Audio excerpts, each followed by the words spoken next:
What a bumper weekend we've got in store. I seem to be saying that every weekend of late. We had a fascinating weekend 7 days ago, of course, with the Prix de l'Arc de Triomphe over at Longchamp. But this weekend kind of feels like the start of the jumps with a cracking meeting at Chepstow. Jason and Frankie alongside me as always. And Jason, we're going to have some interesting ones this weekend on the flat because we could go into winter quarters with some Betfred Classics hopes.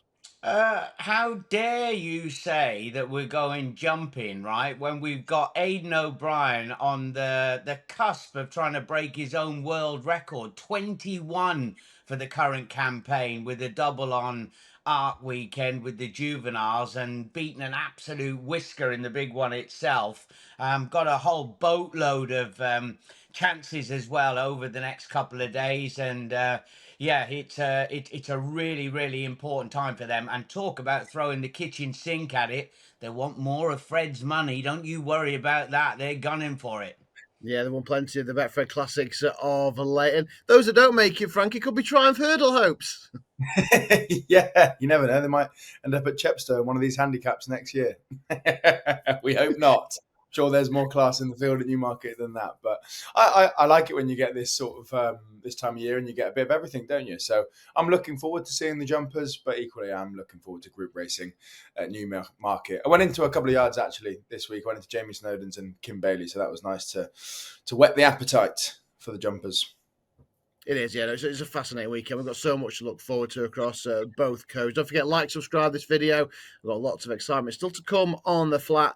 I say it is the best of both worlds for the next few weeks. We're going to start at Newmarket then, gents. We'll start with you, Jason. 1:15, an early start at HQ, and it's group races all the way. We're going to start with this Darley Stakes over the Cambridge trip of 9 furlongs.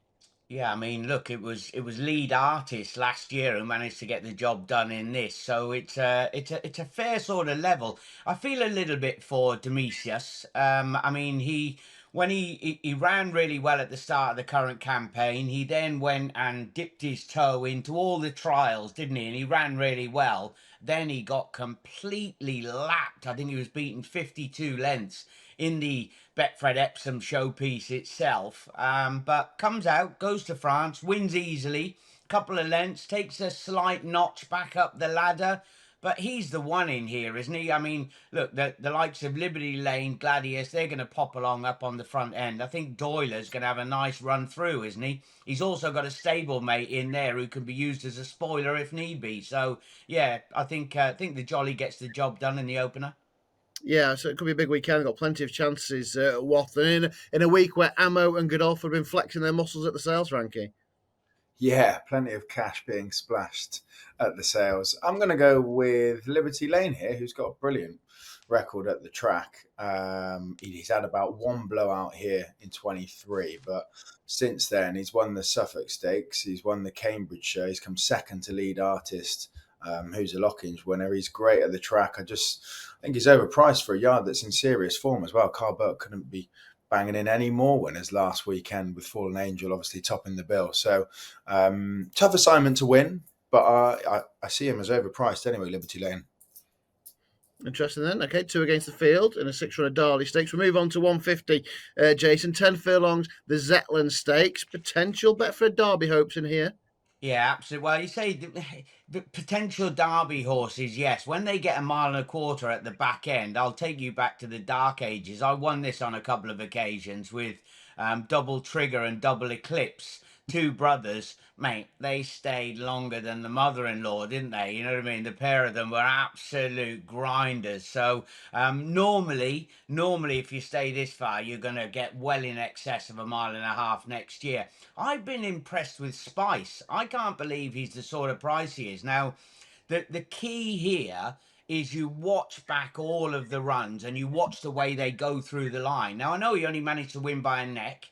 It was against a pretty tidy type at Yarmouth, but he hit the line strongly. He comes from a yard that know a thing or two about horses with stamina, and they're very good on the flat as well. I think he's been overpriced, overlooked. Do we get the dead eight? That's the key. If he's out there anywhere around double digits, he could be a big each way player. I agree. Spice is on my radar as well. And I think there's quite a few nice 2-year-olds at this back end. And he ran an absolute cracker, an eye catcher in the convivial when flying home over 7, Frankie. Yeah, I think he's certainly a fair price to have a stab at a race which is quite wide open. I certainly couldn't really sort of hedge my bets on one at the top of the market. I was also trying to find a bit of an each way price because it is wide open, especially in these 2-year-old races. I thought Al Gressi could have a little bit more under the bonnet. I'm a tiny bit worried. Jay said about getting the trip and being out and out stairs. His Bioasis dream. Was he just hanging on at Kempton last time, or was Oisin Murphy just being a bit cheeky and letting him see out his race and knowing that the second wasn't going to catch him? That's the question mark I've got. Is he going to be tough enough to really battle out 10 furlongs? But what I do think is he's classy, and you've got to trust Andrew Boarding's judgment on the trip, really, haven't you? I wouldn't always be back in the boarding yard with 2-year-olds, but one at a staying trip, I'd certainly give a chance to. So, slight question on pedigree, but he looked good at Kempton. El Gressi for me.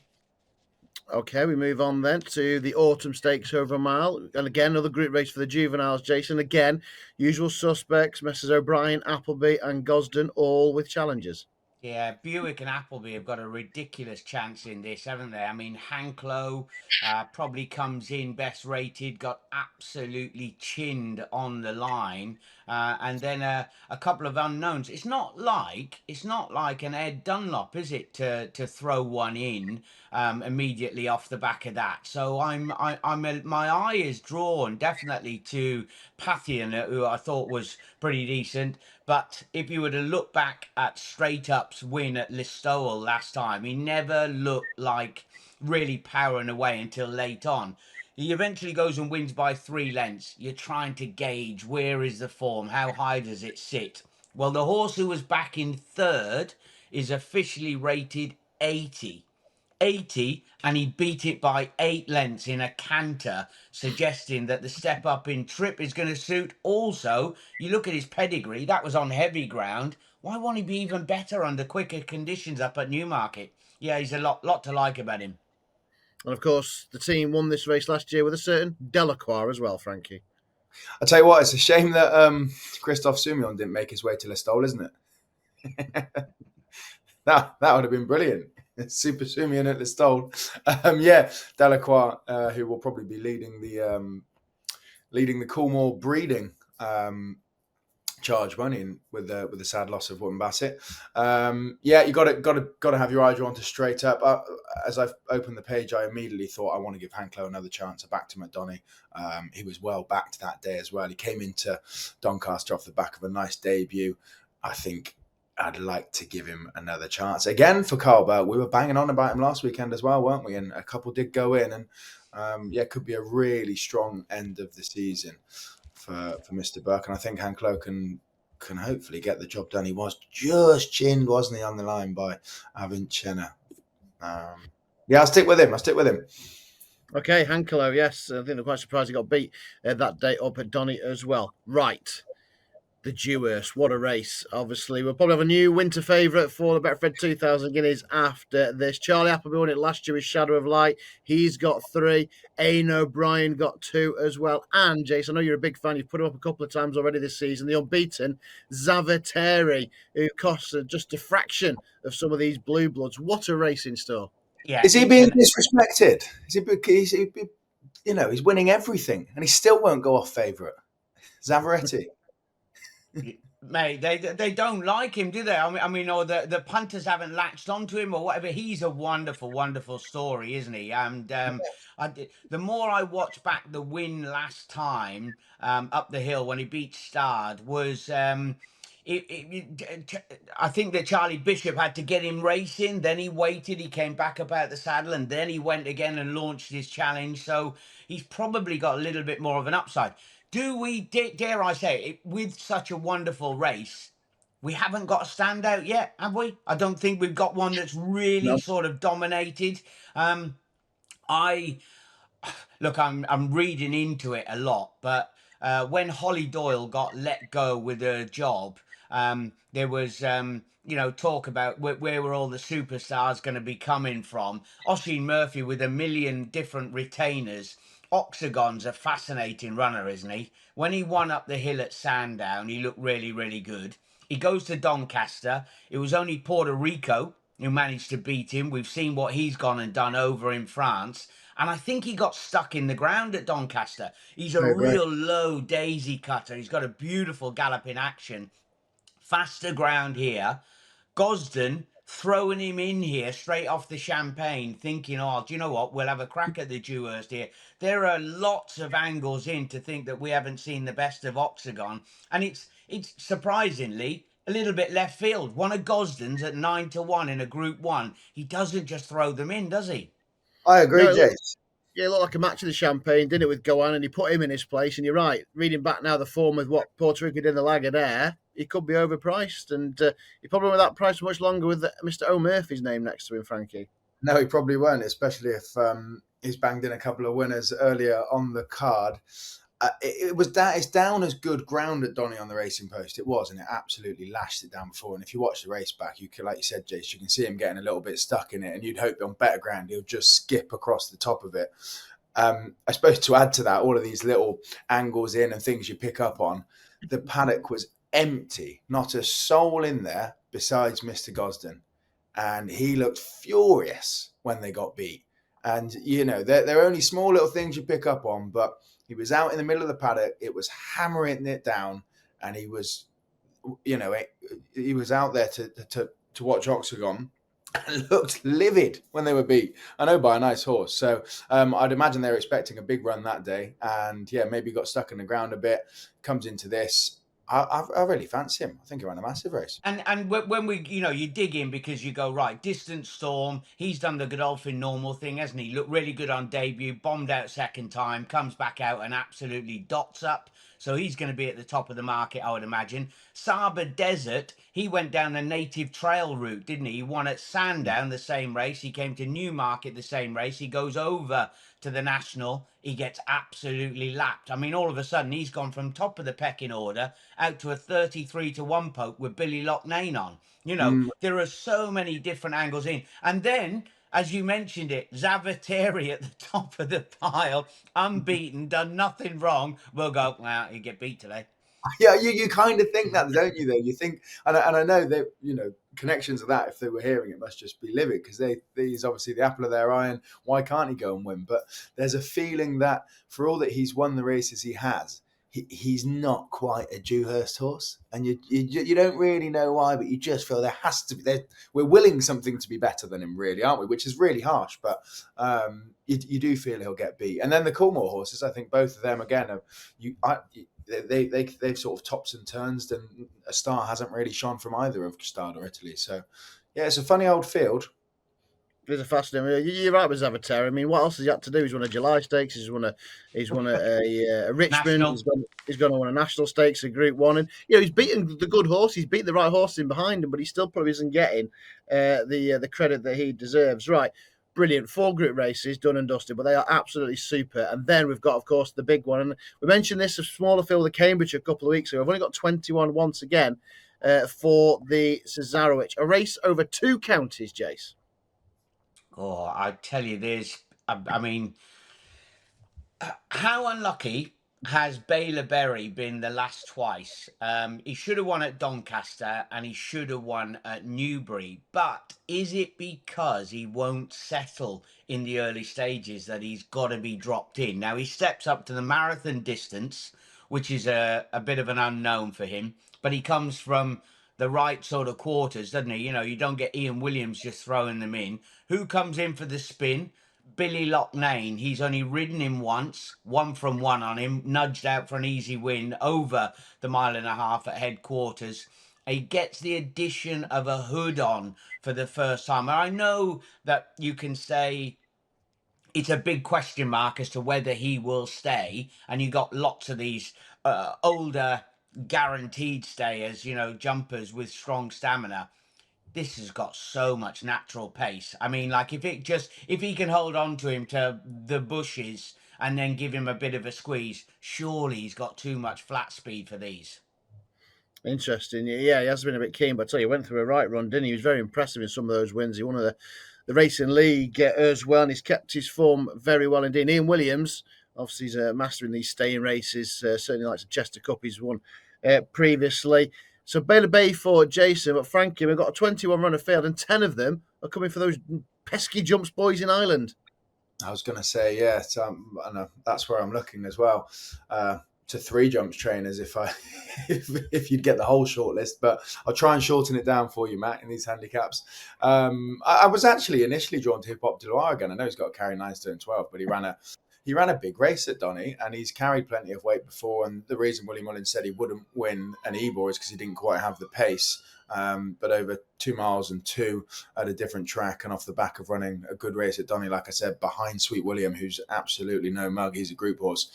That's kind of where I started. But then you have a look at that, and they've thrown in Bunting as well. Buick takes the ride on board Bunting. Bunting does have a bit more tactical speed, I think, about him, and is more or less exposed. So just off the way of workings and the jockey bookings and the weights, maybe Hip Hop de Loire will lob round again. He's got to carry a lot. He might not win, but they run a good race, and then Bunting can pick up the spoils. He's obviously at the top of the market. The other jumps trainer I'll be looking at is Gordon Elliott and Endawi, who finished almost last in this last year. And the trainer's comment was, didn't stay the trip. I don't know. They're in to have another chance. If he didn't stay the trip, then why would you come back here after not doing a whole lot throughout the season? He ran 4th behind Spirit Mixer at Chester.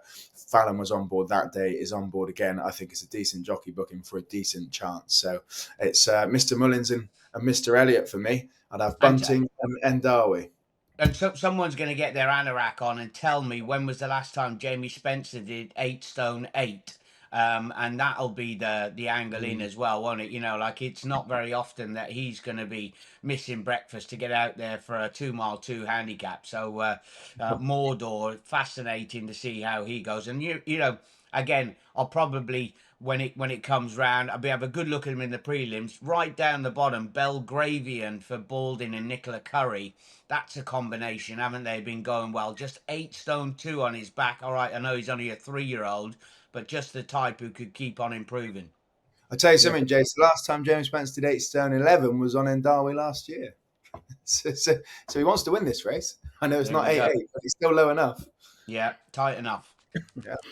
Well, we know where that'll be. And we know where it'll be still swinging on the bit 3 out as well, no doubt, on Mordor. But yeah, cracking contest. Long time since I was able to do 8 stone 2 as well, I can tell you that. Right.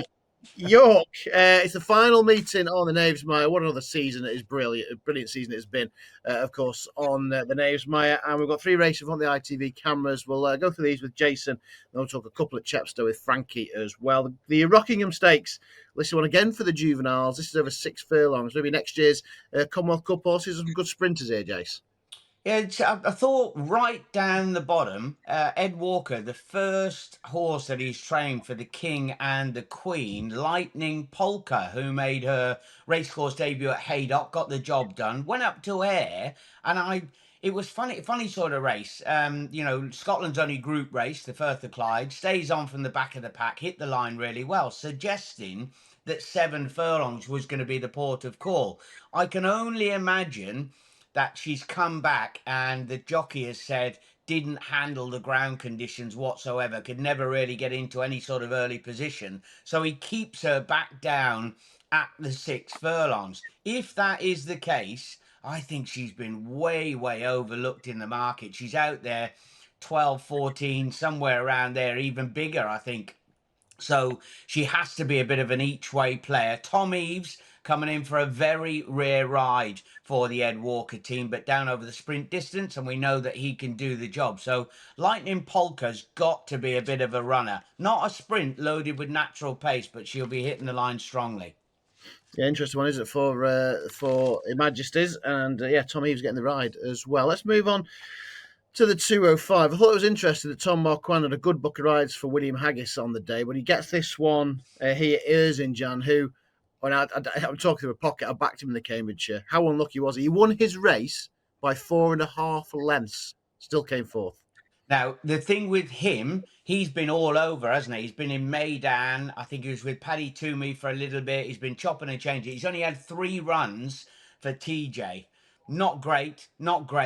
Absolutely knock your eye out last time in the Cambridgeshire. You're right. He won his track or his particular race by absolutely miles last time. And interestingly, they've got rid of Ray Dawson. Ray Dawson actually rides Take Heart for David Manoussier, so it's not like he's not at the track. but connections have gone for the Marquand angle. That's the way to go, isn't it? You got a classic winning jockey on your side. His previous run over this course and distance was okay. I'm willing to give him a little bit of a pass on it. 9 furlongs where he was so good at Newmarket is that intermediate distance. But considering it was only the third run for the stable, he could have a little bit of wriggle room. So I know he's towards the top of the market, but it was so eye-catching. Yeah, I agree. I'm glad we're singing off the same page. It was a massive eye catcher, and hopefully it was money only lent. And I think he's had a big chance. That seventh, of course, was in the John Smith's Cup over track and trip, where the form has worked out pretty well. So hopefully a bit of compensation for him. And then we're back to the sprinters, Jace. Wide open. Let's say goodbye to York with a big price winner in the Sprint Trophy at 3:15. I think we might have fallen on one here as well, because we know lots about so many in here, don't we? And you're thinking, right, okay, we've given a strike red so many chances. Sergeant Wilco's coming down. King's Lynn is as old as the hills, isn't he? We know so much about him. Hammer the Hammer's done plenty of winning. What about a horse who's already had a boatload of runs and all of them have been over the minimum? Blue Storm, right? Now, Gemma Tutty kept him back to try and win the same race at Haydock last time. 2 runs this year, comes in relatively fresh. First try over 6 furlongs. 3 of his 4 wins have been, he sat last and absolutely flown through the pack and got up in the shadow of the post. One of them being the 3-year-old Dash that he won underneath Ross Orion. Then when he won at Haydock, he came from miles back, got up right on the line. All of his runs suggest that he wants 6 furlongs. Now, he's a 20-1 shot. He was punted strongly last time and it didn't happen for him. He's drawn on what we think is the right part of the track. Stall number 2, far side, loads of boot and pace around him. Why won't he go well? Blue Storm, Rowan Scott, Gemma Tutty. It's not a combination that jumps off the page at you, but at a price, he's got to go well. There we are, yeah. Blue Storm. Did he win last year's 3-year-old He Dash? won the Dash. He won the 3-year-old Dash at Epsom, yeah. and he was last. I mean, he couldn't win at halfway, and then he zipped through down on the fence and got up on the line. There we are. Right, Blue Storm sends us packing from at York. What has been a cracking season there. As that wraps up, though, Frankie, the jumps gets underway. A 3-day meeting at Chepstow, the Welsh Jumping Festival. Let's have a look at a couple of races from there. We'll start with the Silver Trophy at 3:20, where Dan Skelton has only got the 5 in there.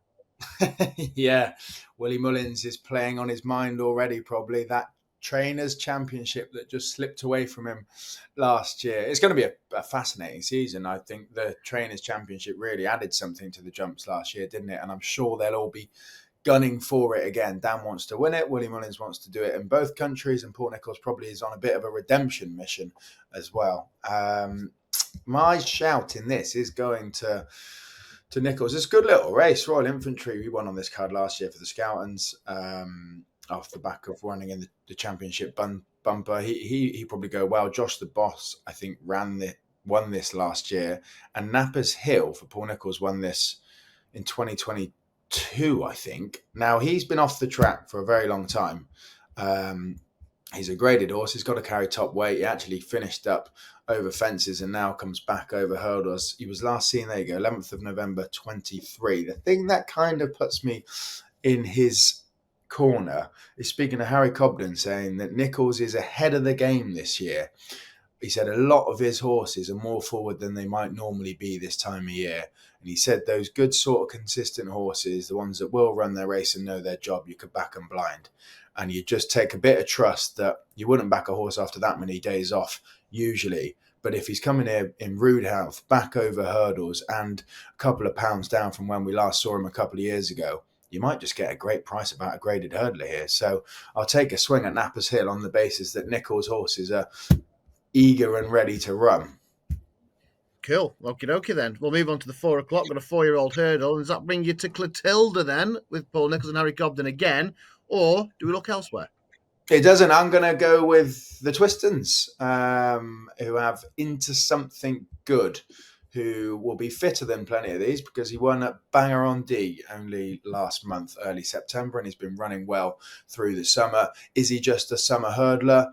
Maybe he's not going to be competing with the top jumps horses this year through the winter, but Chepstow will be doing a rain dance and they've been putting plenty of water down because the ground is not actually that soft for October jumping. So he might get away with being a summer hurdler on this winter opening card, and he's in good fitness in comparison to the rest that have got to come back after a break. I'd say he's got a little bit more left up his sleeve for the Twistons. Okay, brilliant. One more, Matt. Oh, one more.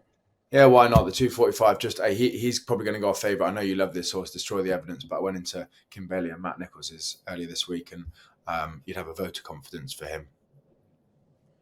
Okay, yeah, I do like that horse as well. Good story from there. You'll like this as well. Keep it brief, but Kim was talking about his Champion Hurdle and Gold Cup double, and I said, "What price did they go off?" Well, he said, "Well, I backed them both at bigger than 33s," and he goes, "Come with me, I'll show you something." In the toilet in his office, there's a framed photo of 4 different photos. One's a pub restaurant, one's a lunch menu, which I think is sort of inspired by the horses that won, and it says to commemorate the double. And then there's another letter in red ink or blood. I'm pretty sure it's blood, signed in blood. F the lot of you. Thanks for the invite, Victor Chandler. Because I think he had a fair whack on the double himself. So they booked out a pub for post celebrations on the after the double. It was a cool little sort of memoir he had up in the office. Brilliant. Alderbrook and Master Oates. There they are. Yeah, before I was born, Matt. 95, yeah. Oh, Alderbrook, I remember walking the track at Pontefract, right? I was only a young kid, and Paul Edery rode him up the hill for Julie Cecil on the flat to win Alderbrook. There you go, that's going back. Wowzers. Yeah, and I think he'd only had the one run over hurdles going into that. I think he'd only had the one run and then became a champion hurdler. Incredible. Oh, that's what it's about. I love seeing him with all the jumpers coming back. And yeah, I remember that Master Oates. Actually, I don't know the whole race, but he certainly finished on the old course that day. I think the ground was really that quick, so they didn't have the 2 fences in the straight. They only had the 1 fence in the straight, if I remember rightly. God, I know I'm boring, but that's I was a mere tab, Matt. I was a mere tadpole. Mere thought. Yeah. Right, brilliant. Anyway, we digress. Let's wrap up then. 10 races looked at. Come on then. What is the best bet on Future Champions Day, Jason? I wanted to lean towards Spice because I think that was really taken with the way that he managed to win. So I'm not going to let him run loose. But at the prices, why won't Blue Storm run well? You know, it's been completely overlooked in the market. Lightly raced, 2 runs this year. Rowan Scott, Gemma Tutty, bound to fly under the radar, isn't he? Why won't he run really well at about 20s each way? That's what we like. Frankie? We'll have a crack at the big one, won't we, with Oxagon? Got to have a good each way bet there. And I've forgotten one thing, Matt, so we might as well throw it on because I know people like to hear any snippets they can get if you've been into a yard. It's always interesting. Wendigo is like, they cannot love him enough down at Snowdon's. All the staff, riders, Jamie. I know he is one of their flag-bearing horses, but for a trainer that's had such a good start to this year's jump season, they cannot be happier with him. He's declared at Chepstow on Sunday. Yeah. I would hold your chips. I don't think he'll run. I'm looking at Racing Post now. It says good ground. They want it good to soft. I'm not convinced he'll run. But wherever he starts, he's looking at a graded campaign, and they're buzzing about him. So yeah, make your own call. You could back Blue King Daru in that race on Sunday in the hope that he comes out. But I don't know enough to say if he's in or out. But I know they're wanting it a bit softer, and it's not really looking that way, is it? No, it's not. But there you are. This is what we sign up for. All the snippets you get to hear on the Punters Guide. That's why it's worth subscribing, of course. And we'll notify whenever there is a new episode with the boys. Thanks to Jason. Thanks to Frankie. Another brilliant weekend of racing action. The best of both worlds with the jumpers and the flat. We could have some new winter favourites for Betfred Classics in 2026 after the action this weekend. Enjoy it.